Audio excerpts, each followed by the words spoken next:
Hi friends, ഇന്ന് നമ്മൾ ഉണ്ടാക്കാൻ പോകുന്നത് ഒരു ഉണ്ണിയപ്പത്തിന്റെ റെസിപ്പിയാണ്. ഈ ഉണ്ണിയപ്പം ഉണ്ടാക്കാനായിട്ട് അരി കുതിർക്കുക അരക്കുക ഒന്നും വേണ്ട. വളരെ എളുപ്പത്തിൽ നമുക്ക് ഉണ്ടാക്കിയെടുക്കാൻ പറ്റുന്ന ഒരു ഉണ്ണിയപ്പത്തിന്റെ റെസിപ്പിയാണ് കാണിക്കുന്നത്. അതിനു വേണ്ടിയിട്ട് നമ്മൾ ആദ്യം ശർക്കര പാനി ഉണ്ടാക്കി വെക്കണം. ഈ ശർക്കര പാനി ഞാനൊരു 3 അച്ച് ബെല്ലാണ് എടുത്തിട്ടുള്ളത്. അത് നിങ്ങളുടെ കയ്യിലുള്ള ശർക്കരയുടെ മധുരത്തിനനുസരിച്ച് അത് കൂട്ടിയും കുറയ്ക്കുകയും ചെയ്യാം. എന്നിട്ട് ഈ ശർക്കര പാനി ആക്കിയിട്ട് അരിച്ച് വെച്ചിട്ടുള്ളതാണ്. ശർക്കര പാനിയിൽ എപ്പോഴും അഴുക്കുണ്ടാവും, അപ്പോൾ അതുകൊണ്ട് അരിച്ച് തന്നെ യൂസ് ചെയ്യണം. എന്നിട്ട് ശർക്കര പാനി ഉണ്ടാക്കുമ്പോൾ ഒരിക്കലും വെള്ളം കൂടി പോകരുത്. വെള്ളം കൂടി പോയി കഴിഞ്ഞാൽ നമ്മുടെ ഉണ്ണിയപ്പത്തിന്റെ മാവിന്റെ കൺസിസ്റ്റൻസി ഭയങ്കര ലൂസാവും. പിന്നെ നമുക്കൊന്നും ഉണ്ണിയപ്പം ഉണ്ടാക്കാനായിട്ട് കറക്റ്റായിട്ട് വരില്ല. അപ്പം അതുകൊണ്ട് ശർക്കര പാനി ഉണ്ടാക്കുമ്പോൾ വെള്ളം കുറച്ച് പാനി ഉണ്ടാക്കി വെക്കുക. എന്തെങ്കിലും കാരണവശാൽ മധുരം കുറവാണെങ്കിൽ അപ്പോൾ ശർക്കര പൊടി ചേർക്കുക എന്തെങ്കിലും ചെയ്യാം. അപ്പോൾ നമുക്കിത് എങ്ങനെ ഉണ്ടാക്കുന്നതെന്ന് നോക്കാം. അതിനുവേണ്ടി ഈ ശർക്കര പാനി നമ്മൾ നേരെ മിക്സിയുടെ ജാറിലോട്ട് ഒഴിക്കാം. ഇനി നമുക്ക് ഇതിലേക്ക് വേണ്ടത് ചെറുപഴമാണ്. ഇതൊരു 4 ചെറുപഴം ഉണ്ട്. ഇത് പൂവമ്പഴാണ്. ഇത് ശരിക്കും ഇതിന് വേണ്ടത് നല്ല പാളയംകോടൻ പഴമാണ്. ഇത് ഞങ്ങൾക്ക് ഇവിടെ അവൈലബിൾ അല്ലാത്തത് കൊണ്ടാണ് ഈ ചെറുപഴം എടുത്തിട്ടുള്ളത്. പാളയംകോടൻ പഴം ഉള്ളവരാണെങ്കിൽ അത് തന്നെ ഉപയോഗിക്കാൻ ശ്രമിക്കുക. വലുതാണെങ്കിൽ 2 എണ്ണം എടുത്താൽ മതി. ഇത് വളരെ ചെറുതായതുകൊണ്ടാണ് ഞാനൊരു 4 പഴം എടുത്തിട്ടുള്ളത്. ഇനി ഈ പഴം നമ്മൾ ചെറുതാക്കി നുറുക്കി മിക്സിയിലെ ഈ ശർക്കര പാനിയിലോട്ട് ഇട്ട് കൊടുക്കാം.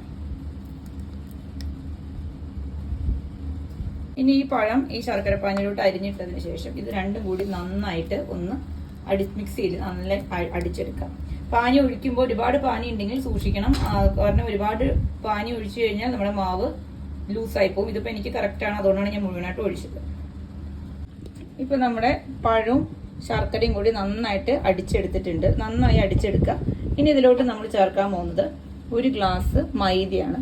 ഇതിപ്പോൾ 1 ഗ്ലാസ് എന്ന് പറഞ്ഞാൽ നിങ്ങളുടെ കയ്യിലുള്ള ഏത് ഗ്ലാസ് ആയാലും ഏത് പാത്രമായാലും അതുകൊണ്ട് 1 പാത്രം മൈദ ചേർക്കാം. ഇതിൽ തന്നെ ഇട്ട് അടിക്കണമെന്ന് നിർബന്ധമൊന്നുമില്ല. നമുക്കിതൊരു പാത്രത്തിലോട്ടാക്കി എല്ലാം കൂടി മിക്സ് ചെയ്താലും മതി. പക്ഷെ നന്നായിട്ട് അങ്ങ് മിക്സായി കിട്ടാൻ വേണ്ടിയിട്ടാണ് ഇതിലൂടെ ഞാൻ മിക്സിയിലോട്ട് അടിച്ചെടുക്കുന്നത്. ഇനി ഇതൊന്ന് അടിച്ചിട്ട് വരാം. ഇതിപ്പോൾ നമ്മൾ മൈദയും പഴം കൂടി അടിച്ചെടുത്തിട്ടുണ്ട്. ഇതിപ്പോൾ ഇത്തിരി ടൈറ്റ് ആയിട്ടാണ് ഇരിക്കുന്നത്. നമുക്ക് കുറച്ചും കൂടി വെള്ളം ഇതിൽ ചേർക്കേണ്ടി വരും. അത് നമ്മൾ പാകത്തിന് നോക്കി ചേർത്താൽ മതി. ഇനി 1 കപ്പ് മൈദയ്ക്ക് സെയിം ആ പാത്രം കൊണ്ട് തന്നെ 2 കപ്പ് റവയാണ് ഇതിലോട്ട് ചേർക്കേണ്ടത്. എത്രയാണോ മൈദ എടുക്കുന്നത് അതിന്റെ ഡബിൾ ആണ് റവ ചേർക്കുന്നത്. അപ്പോൾ 2 കപ്പ് റവയാണെങ്കിൽ 1 കപ്പ് മൈദ, അങ്ങനെയാണ് അതിന്റെ കണക്ക് ചേർക്കേണ്ടത്. അപ്പോൾ നമുക്ക് അതിൽ വെള്ളം കുറവായിട്ട് തോന്നുകയാണെങ്കിൽ കുറേശ്ശെ വെള്ളം ഒഴിച്ച് ഒരു ഇഡ്ഡലി മാവിന്റെ കൺസിസ്റ്റൻസിയേക്കാളും കുറച്ചുകൂടി ലൂസ് ആവണം, എന്നാൽ ദോശമാവിന്റെ കൺസിസ്റ്റൻസി ആവരുത്. ആ ഒരു പാകത്തിന് ഈ മാവ് നമുക്ക് റെഡിയാക്കി വെക്കണം. ഇനി ഇതിലൂടെ ഞാൻ 2 കപ്പ് മൈദ ചേർത്ത് അടിച്ചിട്ട് വരാം.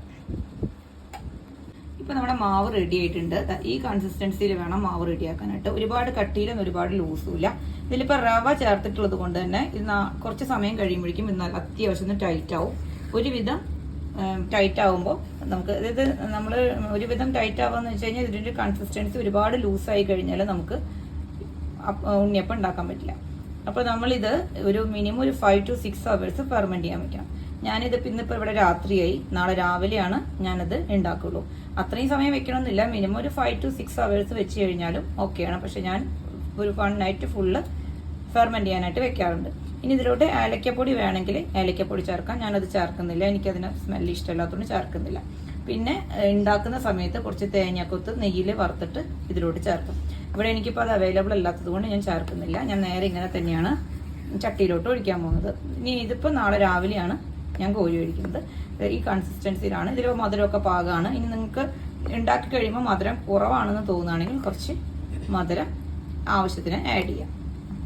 ഇതിലോട്ട് ഒരു നുള്ളു ഉപ്പ്, ഒരുപാട് വേണ്ട, ഒരു നുള്ളു ഉപ്പ് നമുക്ക് ഇതിലോട്ട് ചേർക്കാം.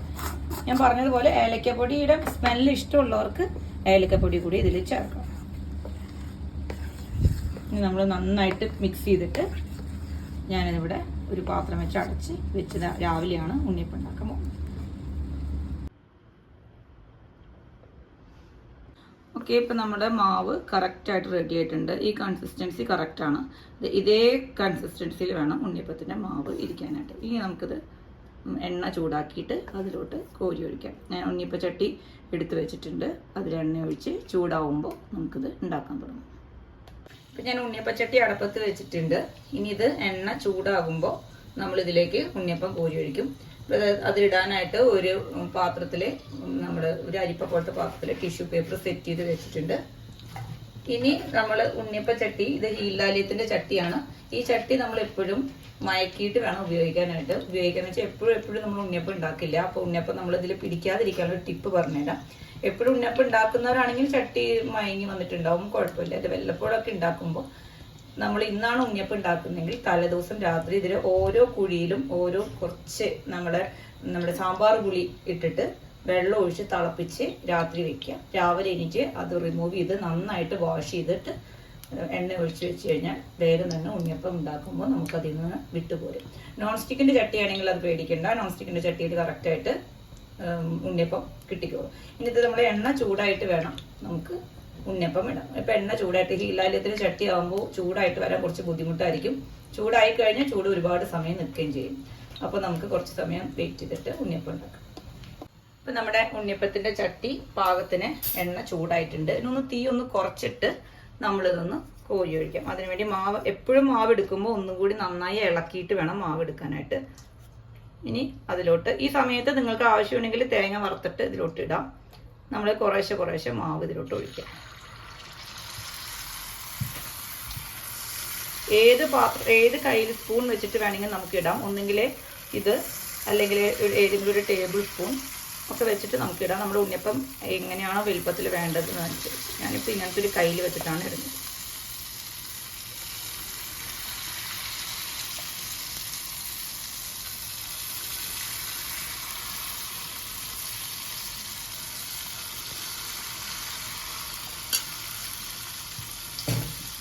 അപ്പോൾ നമ്മൾ ഉണ്ണിയപ്പം എല്ലാം അതിൽ കോരി ഒഴിച്ചിട്ടുണ്ട്. ഇനി ഒന്ന് വെയിറ്റ് ചെയ്യാം ഇതൊന്ന് ആവാനായിട്ട്. അപ്പോൾ നമ്മുടെ ഉണ്ണിയപ്പം ദേ ഒരു സൈഡ് ഇങ്ങനെ മുരിഞ്ഞ് തുടങ്ങിയിട്ടുണ്ട്. അത് നമുക്ക് കാണാൻ മനസ്സിലാവും. അപ്പോൾ സുഖമായിട്ട് ഇതിങ്ങനെ അടർന്ന് പോരുന്നുണ്ട് കേട്ടോ. ഇനി നമ്മളിത് മെല്ലെ മറിച്ചിടാം. ഇപ്പോൾ 2 സ്പൂൺ വെച്ചിട്ടൊക്കെ വേണമെങ്കിൽ മറിച്ചിടാൻ പറ്റും. ഇത് ആദ്യം ഒന്ന് അടർത്തി എടുക്കുക പുറത്തേക്കെല്ലാം. അടർന്ന് പോരുന്നുണ്ടോ എന്ന് ചെക്ക് ചെയ്യാനാണ്. അതൊക്കെ അടർന്ന് പോരുന്നുണ്ട്. ഓക്കെ, ഇത് മെല്ലെ എല്ലാം ഒരു സൈഡ് മറച്ചപ്പുറത്തോട്ട് ഇടുക. സൂക്ഷിച്ചിടണം, കാരണം ഇത് പെട്ടെന്ന് എണ്ണ മേലോട്ട് തെറിക്കുന്ന ഒരു പലഹാരമാണ്. ഇതിൻ്റെ കുഴി അങ്ങനെ ആയതുകൊണ്ട് ഇങ്ങനെ മറിച്ച് എല്ലാം ഇടാം. അപ്പുറത്തെ സൈഡ് മുരിഞ്ഞു കിട്ടാനായിട്ട് ഒരു ഫോർക്കും ഒരു സ്പൂണും വെച്ചിട്ട് ഒരുമിച്ച് നമ്മൾ ചെയ്ത് കഴിഞ്ഞാൽ പെട്ടെന്ന് നമുക്കിത് മറിച്ചിടാനായിട്ട് പറ്റും. ഈസിലി നമുക്കിത് മറിച്ചിട്ട് എല്ലാം 2 സൈഡും ഒരുപോലെ മൊരിഞ്ഞ് കിട്ടണം. ഇപ്പം എല്ലാം മറിച്ചിട്ടിട്ടുണ്ട്. ഇനി ഇത് ഒരു 2 സെക്കൻഡും കൂടി മുന്നിട്ട് ഈ സൈഡും കൂടി മുരിച്ചെടുക്കുക.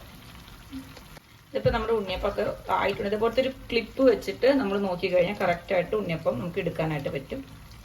ഇതുപോലെ നോക്കുക. ഒന്നും കൂടി ഒന്ന് മുരിഞ്ഞ് കിട്ടാനുണ്ട്. ഇനി നമുക്കിത് മെല്ലെ ഓരോന്നോരോന്നായിട്ട് എടുക്കാം.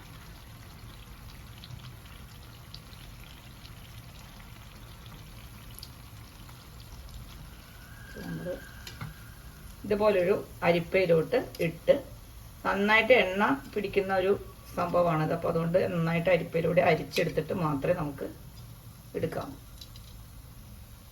ഇതിനകത്ത് നമ്മുടെ ഫസ്റ്റ് ട്രിപ്പ് ഉണ്ണിയപ്പം റെഡി ആയിട്ടുണ്ട്. ഇനി ഇത് നമ്മൾ ഇങ്ങനെ തന്നെ എടുത്ത് ഒരു പാത്രത്തിൽ ഞാൻ ടിഷ്യൂ വെച്ചിട്ടുണ്ട്, അതിലോട്ട് ഇടാം.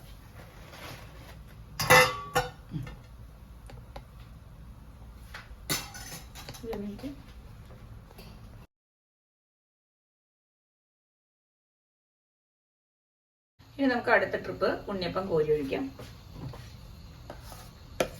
എപ്പോഴും മാവ് എടുക്കുമ്പോൾ നന്നായിട്ട് ഒന്നും കൂടി ഇളക്കി എടുക്കാം കേട്ടോ, അല്ലെങ്കിൽ അത് കറക്റ്റായിട്ട് മിക്സ് ആവില്ല. ഈ കൺസിസ്റ്റൻസി ശ്രദ്ധിക്കുക, ഇതിൽ കൂടുതൽ ലൂസായി പോകരുത്.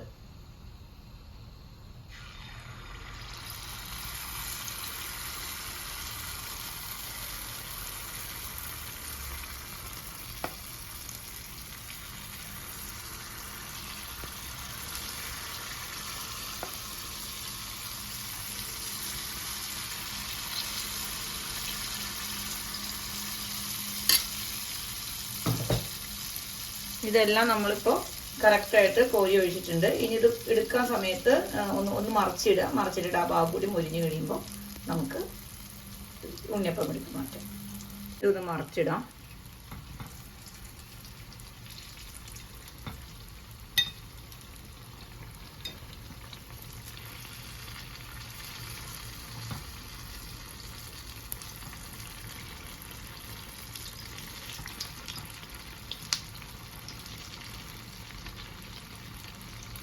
പിന്നെ ഞാൻ മാവ് കലക്കി വെക്കുന്ന വീഡിയോയിൽ തെറ്റിയിട്ട് ഞാൻ 2 ഗ്ലാസ് മൈദ എന്ന് പറഞ്ഞിട്ടുണ്ട്. അതല്ല, 1 ഗ്ലാസ് മൈദയാണ് ഞാൻ ഇട്ടിട്ടുള്ളത്. പിന്നീട് ഇട്ടത് 2 ഗ്ലാസ് റവയാണ്. അത് ഇടുന്നതും മിക്സ് ചെയ്യുന്നതൊക്കെ കാണിക്കുമ്പോൾ വീഡിയോ ലെങ്ത് കൂടി ബോറടിക്കാതിരിക്കാനാണ് അത് കാണിക്കാതിരുന്നത്. പക്ഷെ പറഞ്ഞപ്പോൾ ഞാൻ 2 ഗ്ലാസ് മൈദ എന്ന് പിന്നെ റിപ്പീറ്റ് ചെയ്തു. 2 ഗ്ലാസ് മൈദയല്ല, 1 ഗ്ലാസ് മൈദയ്ക്ക് 2 ഗ്ലാസ് റവയാണ് ഇടുന്നത്. അപ്പോൾ ആ മിസ്റ്റേക്ക് നിങ്ങൾ ശ്രദ്ധിക്കുമ്പോൾ അറിയാതെ 2 ഗ്ലാസ് മൈദ ഇടുന്നതുകൊണ്ട് കുഴപ്പമില്ല.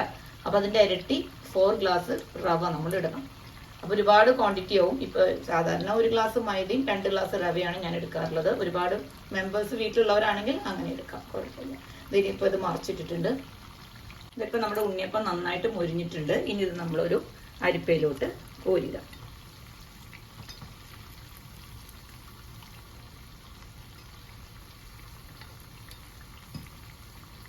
ഒരുപാട് തീ കുറച്ച് വെക്കരുത്. അങ്ങനെ ഒരുപാട് തീ കുറച്ച് വെച്ചാലും ഉണ്ണിയപ്പം നന്നായിട്ട് എണ്ണ കുടിക്കും.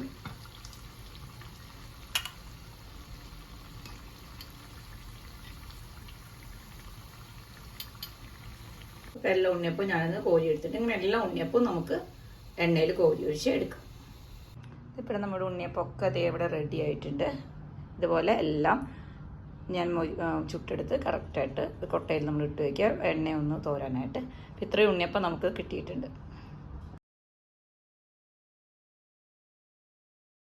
അപ്പോൾ ഉണ്ണിയപ്പമൊക്കെ എടുത്ത് പ്ലേറ്റിൽ വെച്ചിട്ടുണ്ട്. ഇപ്പോൾ ഇതിൽ നിന്ന് എനിക്ക് ഇത്രയും അളവിന് എടുത്തപ്പോൾ എനിക്ക് കിട്ടിയിട്ടുള്ളത് 30 ഉണ്ണിയപ്പമാണ്. അതായത് 1 ഗ്ലാസ് മൈദയ്ക്ക് 2 ഗ്ലാസ് റവ. ആ കണക്കിനെടുത്തപ്പോൾ എനിക്ക് കിട്ടിയിട്ടുള്ളത് 30 ഉണ്ണിയപ്പമാണ്. അപ്പോൾ അതിൻ്റെ അളവൊക്കെ കുറഞ്ഞും കൂടി ഇരിക്കും. നിങ്ങൾ ഏത് സ്പൂണിലാണോ നിങ്ങൾ മാവ് കോരി ഒഴിക്കുന്നത് അതിനനുസരിച്ച് അതിന് വലിപ്പ വ്യത്യാസം വരും. പിന്നെ നിങ്ങളുടെ ചട്ടിയുടെ കുഴിയുടെ ആഴമനുസരിച്ചും വ്യത്യാസം വരും. അപ്പോൾ എനിക്ക് കിട്ടിയിട്ടുള്ളത് 30 ഉണ്ണിയപ്പമാണ്. ഇതെല്ലാവരും ഉണ്ടാക്കി നോക്കുക. ഉണ്ടാക്കി നോക്കി ഇഷ്ടമായെങ്കിൽ ലൈക്ക് ചെയ്യുക, കമൻറ്റ് ചെയ്യുക, സബ്സ്ക്രൈബ് ചെയ്യുക, ഷെയർ ചെയ്യുക. അപ്പോൾ ഇതെല്ലാവർക്കും എളുപ്പത്തിൽ ഉണ്ടാക്കിയെടുക്കാൻ പറ്റുന്ന, അരി കുതിർക്കാതെ എളുപ്പത്തിൽ ഉണ്ടാക്കിയെടുക്കാൻ പറ്റാത്തൊരു ഉണ്ണിയപ്പത്തിൻ്റെ റെസിപ്പിയാണ്. അപ്പോൾ ചാനൽ സബ്സ്ക്രൈബ് ചെയ്യാത്തവർ സബ്സ്ക്രൈബ് ചെയ്യുക. എൻ്റെ ചാനലിൻ്റെ പേര് ഹെവൻലി സ്പൈസ് ഫോർ യു എന്നാണ്. Okay, thank you.